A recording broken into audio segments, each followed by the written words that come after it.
एक नया इतिहास रच दिया है। साथियों, भारत की सेना ने सटीकता, सतर्कता और संवेदनशीलता के साथ कार्रवाई की है। हमने जो लक्ष्य तय किए थे उन्हें ठीक समय तय योजना के अनुसार सटीकता से उन्होंने ध्वस्त किया है और किसी भी नागरिक ठिकाने, सिविलियन पॉपुलेशन को जरा भी प्रभावित न होने देने की संवेदनशीलता भी हमारी सेना ने दिखाई है।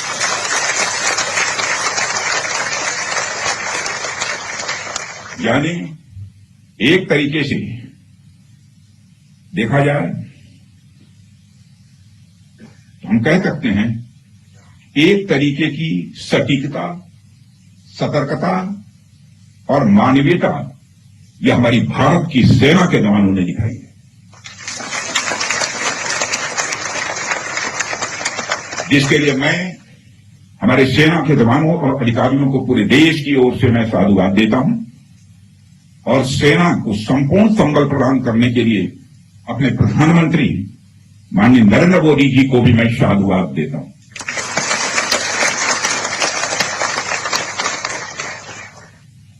मित्रों, हमने हनुमान जी के उस आदर्श का पालन किया है जो उन्होंने अशोक वाटिका उजाड़ते समय किया था। जिन मोहि मारा तिन मोहि मारे। हमने केवल उन्हीं को मारा जिन्होंने हमारे मासूमों को मारा।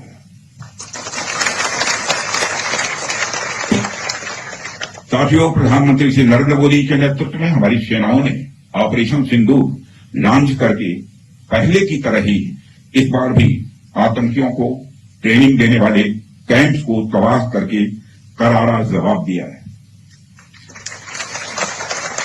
भारत ने अपनी सरजमी पर हुए हमले का जवाब देने के लिए अपने राइट टू रेस्पॉन्ड का इस्तेमाल किया है और हमारी यह कार्रवाई बेहद सोच समझकर सड़े हुए तरीके से की गई है। आतंकियों के हौसले पस्त करने के उद्देश्य से यह कार्रवाई महज उनके कैंप्स और इंफ्रास्ट्रक्चर तक ही सीमित रखी गई है। मैं पुनः हमारे आर्म फोर्सेस के शौर्य व्योमिका सिंह आज आपको 6 से 7 मई 2025 की रात 1:05 से 1:30 बजे के बीच भारतीय सशस्त्र बलों द्वारा अंजाम दिए गए ऑपरेशन सिंदूर के बारे में जानकारी देंगे। ऑपरेशन सिंदूर 22 अप्रैल को पहलगाम में हुए विभत्स आतंकवादी हमले के शिकार मासूम नागरिकों व उनके परिवारों को न्याय देने के लिए लॉन्च किया गया था। इस कार्रवाई में 9 टेररिस्ट कैंप्स को टारगेट किया गया और पूरी तरह से इसे बर्बाद किया गया। पाकिस्तान में पिछले 3 दशकों से टेरर इंफ्रास्ट्रक्चर का निर्माण हो रहा है। इसमें recruitment, indoctrination centres, training areas व लॉन्च पैड शामिल थे जो पाकिस्तान और पाक अधिकृत जम्मू कश्मीर POJK दोनों में फैले हैं। इन लक्ष्यों का चयन विश्वसनीय इंटेलिजेंस सूचनाओं के आधार पर हुआ ताकि आतंक गतिविधियों की रीढ़ तोड़ी जा सके और यह खास ध्यान दिया गया कि निर्दोष नागरिकों और सिविलियन इंस्टॉलेशन को नुकसान न पहुंचे। मैं आपको बताना चाहूंगी, सबसे पहले सवाई नाला कैंप मुजफ्फराबाद जो कि POJK के लाइन ऑफ कंट्रोल से 30 किलोमीटर दूर है। यह एक लश्कर तौयबा का ट्रेनिंग सेंटर था। 20 अक्टूबर 2024 सोनमर्ग, 24 अक्टूबर 24 गुलमर्ग, 22 अप्रैल 2025 पहलगाम, इन हमलों के आतंकियों ने यहीं से प्रशिक्षण लिया था।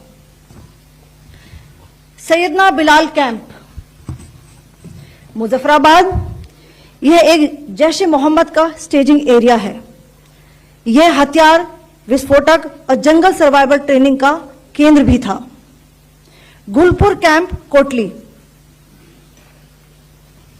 यह LOC से 30 किलोमीटर दूर था। लश्कर तौयबा का बेस था जो रजौरी, पुंछ में सक्रिय था। 20 अप्रैल 2023 को पुंछ में और 9 जून 2024 को तीर्थ यात्रियों के बस हमले में यहीं से आतंकी को ट्रेन किया गया था। बरनाला कैंप भिंबर, ये एलओसी से 9 किलोमीटर दूर है। यहां पर हथियार हैंडलिंग, आईईडी व जंगल सर्वाइवल का प्रशिक्षण केंद्र था। अब्बास कैंप कोटली, यह एलओसी से 13 किलोमीटर दूर है। लश्कर तौयबा का फिदाइन यहां तैयार होता था। इसकी कैपेसिटी 15 टेररिस्ट को ट्रेन करने की थी। अब मैं पाकिस्तान के अंदर के टारगेट से अवगत कराना चाहूंगी। पहला, सर्जल कैंप सियालकोट, यह अंतर्राष्ट्रीय सीमा से 6 किलोमीटर की दूरी पर है, सांबा कठुआ के सामने।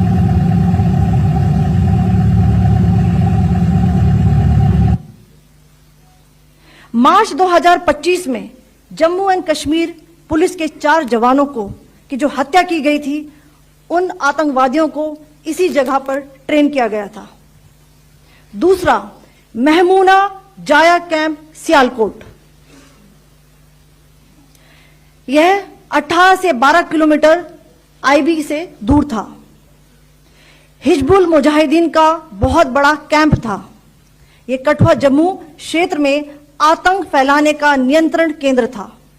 पठानकोट एयरफोर्स बेस पर किया गया हमला भी इसी कैंप से प्लान और डायरेक्ट किया गया था।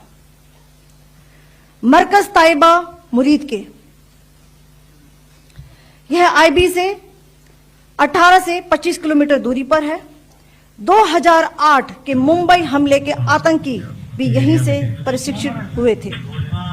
अजमल कसब व डेविड हेडली भी यहां ट्रेन हुए थे।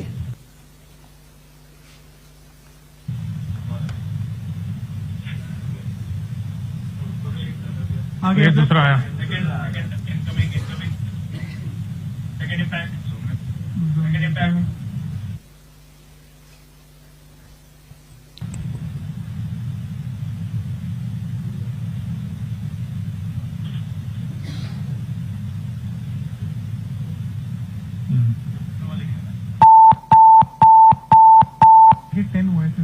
टारगेट 10 हुआ, एंक्लोजर सेम ही है।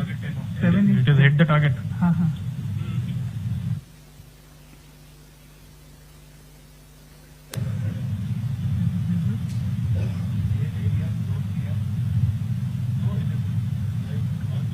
आ गया सर,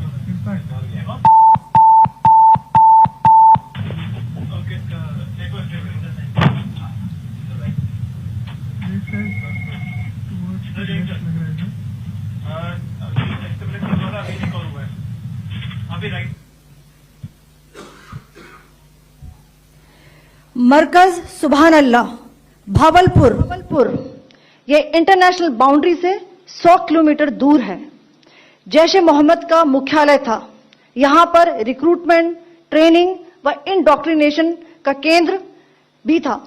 शीर्ष आतंकी अक्सर यहां आते थे।